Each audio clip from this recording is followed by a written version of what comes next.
আসসালামু আলাইকুম।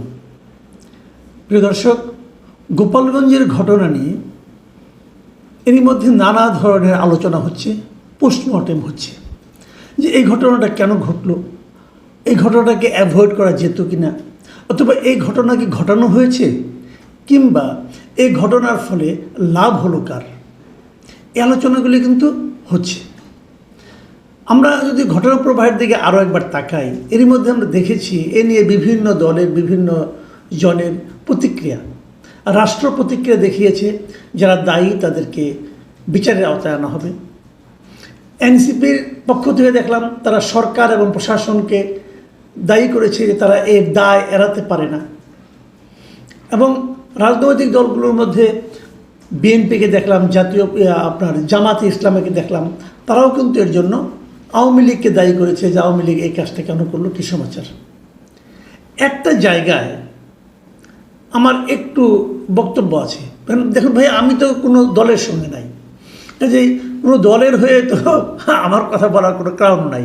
আমি পাবলিকের সঙ্গে ভাই, আমি নিজেও একজন পাবলিক। আমার প্রশ্নটা হলো যে সবচেয়ে বড় অপরাধটা কে করেছে সেটা একটু বোঝার চেষ্টা করি আমরা। এনসিপির কি ওখানে যাওয়া উচিত ছিল এই সময়? এনসিপি কি ওই এলাকার এনভায়রনমেন্ট, ওই এলাকার মানুষের মন মানসিকতাকে গুরুত্ব দেবে না? এনসিপিকে ওখানে যে উত্তেজনামূলক কথা, উস্কানিমূলক স্লোগান দেওয়ার দরকার ছিল? এটা একটা প্রশ্ন হতে পারে। এনসিপির মধ্যে একটা পার্টি, যে পার্টি ওখানে এসেছে তারা তো বাংলাদেশেরই একটা পার্টি, গোপালগঞ্জ তো বাংলাদেশেরই একটা অংশ। এনসিপি একটা পার্টি, পলিটিক্যাল পার্টি, সে কি তার রাজনৈতিক কর্মকাণ্ড বাংলাদেশের যে কোনো জায়গায় চালাতে পারবে না? তার কথাগুলো আপনার বিপক্ষে যেতে পারে, তাহলে কি আপনি তাকে অ্যাটাক করবেন? এটাও একটা প্রশ্ন। তৃতীয় যে প্রশ্নটাকে আমি সবচেয়ে বেশি গুরুত্ব দিতে চাই, সেই প্রশ্নটা হলো, ওখানে একটা হামলা হয়েছে, বিশৃঙ্খলা হয়েছে, পরস্পরকে ধাওয়া পাল্টা ধাওয়া হয়েছে, সবই হয়েছে। পুলিশ, আর্মি তারা ছিলেন, ভাই গুলি করতে হবে? মানুষকে আপনি মেরে ফেলবেন পাখির মতো? কি এমন ঘটনা ঘটেছিল যে গুলি না করলে হতো না? আমরা তো অনেকগুলি ভিডিও দেখলাম, আমি নিজে একটা ভিডিও দেখলাম, আমাকে একজন পাঠিয়েছেন। সেই ভিডিওতে দেখলাম যে আর্মিরা কীভাবে গুলি করছে, টার্গেট করে করে গুলি করছে, এবং যাদেরকে সামনে যদি কেউ দাঁড়িয়ে থাকতো তাদের প্রতি আক্রমণাত্মক ভঙ্গিতে, তাহলে মানতে পারতাম যে আক্রমণ থেকে বাঁচার জন্য তারা গুলি করছে। লোকজন পালিয়ে যাচ্ছে, পেছন থেকে গুলি করছে। এর কি করে বিচার হবে না? হওয়া উচিত না? এটা কেন? এটা কি আপনি পারেন? অথচ এই আর্মির কিন্তু, এই সেনাবাহিনীর কিন্তু আমরা প্রশংসা করেছি গত জুলাই আন্দোলনে। তারা বলেছিল তারা নিরীহ জনগণের উপর বন্দুক চালাবে না, গুলি চালাবে না। এখন তো আপনি নিরীহ মানুষকে মারলেন। তাহলে কি আর্মির ক্যারেক্টার চেঞ্জ হয়ে গেছে? অথবা আর্মিকে যারা অর্ডার দেন তাদের মানসিকতা চেঞ্জ হয়ে গেছে? এটা কেন?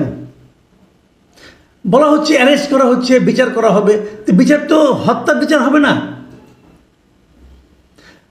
এর আগে আমরা দেখেছি যে মিরপুরে একটা হত্যাকাণ্ড হয়েছে, এরকম একটা মবের মধ্যে কেউ যে মারা গেছে, পুলিশের গুলিতে মারা গেছে, গত জুলাই আন্দোলনে আমরা দেখেছি। একটা হয়তো নেত্রকোনায়, কিশোরগঞ্জে একজন মারা গেছে, এরকম হয়েছে। সেই মামলায় কিন্তু হুকুমের আসামি হিসেবে স্বরাষ্ট্রমন্ত্রীকে রাখা হয়েছে, তৎকালীন প্রধানমন্ত্রীকে রাখা হয়েছে। তো এখন এই যে হত্যাগুলো হলো, এর জন্য আপনি কাকে আসামি করবেন? আচ্ছা, কীভাবে করবেন? মামলাই তো হয়নি, নাকি হয়েছে? কি কোনো মামলা? এই যাদের মারা গেল, ওই ফ্যামিলির মানুষের কি মৃত্যুর প্রতি তাদের কোনো মূল্য নাই? ওই জীবনগুলি কোনো মূল্য নাই? আমি দেখলাম একটা মারা গেছে একজন, তার মা বলতেছে এখন আমার সংসার কিভাবে চলবে? ওই সংসারের দায়িত্ব কি রাষ্ট্র নেবে? অনেকে মারা গেছে যারা নাকি পথচারী ছিল, যারা কোনো রাজনীতির সঙ্গে জড়িত না। সেই হত্যার দায় কে নেবে? আমি তো এখন পর্যন্ত কোনো সরকারি বিবৃতিতে অথবা প্রেস নোটে নিহতদের প্রতি কোনো সমবেদনা দেখলাম না। বরঞ্চ অ্যারেস্ট করা হচ্ছে কাদেরকে? ওই এলাকার মানুষকে। পুলিশ যখন অ্যারেস্ট করবে তারা কী দেখে অ্যারেস্ট করবে? তাদের কাছে কি ভিডিও ফুটেজ দেখে অ্যারেস্ট করবে, নাকি তারা কী দেখে অ্যারেস্ট করবে? কেউ মিছিল করেছে, ওটা আপনি অ্যারেস্ট করতে পারেন। যে মিছিল করবে, যদি কেউ বঙ্গবন্ধুর জন্য মিছিল করেন, বঙ্গবন্ধুর পক্ষে স্লোগান দেন, আপনি তাকে তো আটকাতে পারবেন না। বঙ্গবন্ধুর পক্ষে স্লোগান যে কেউ দিতে পারে, আওয়ামী লীগ না করেও দিতে পারে, পারে নাকি? যে বঙ্গবন্ধু তো আওয়ামী লীগের প্রপার্টি না।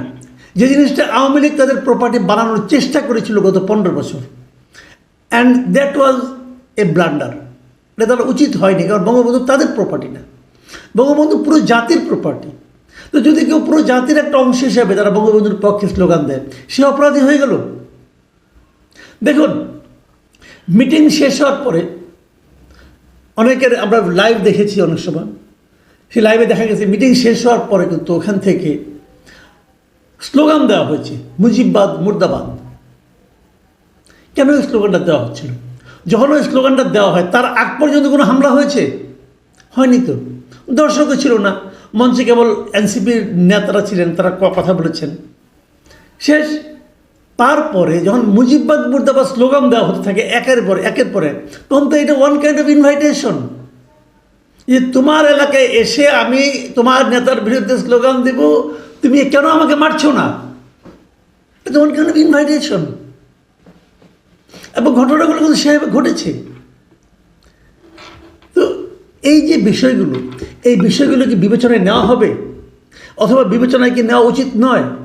দেখুন, আমি এর মধ্যে যতগুলি বিবৃতি পড়েছি, পলিটিক্যাল অথবা নন পলিটিক্যাল, একটা মাত্র বিবৃতি যেটা আমাকে টাচ করেছে, এই বিবৃতিটা দিয়েছেন কয়েকজন ইউনিভার্সিটি শিক্ষক এবং বুদ্ধিজীবী এবং সুশীল সমাজের লোক।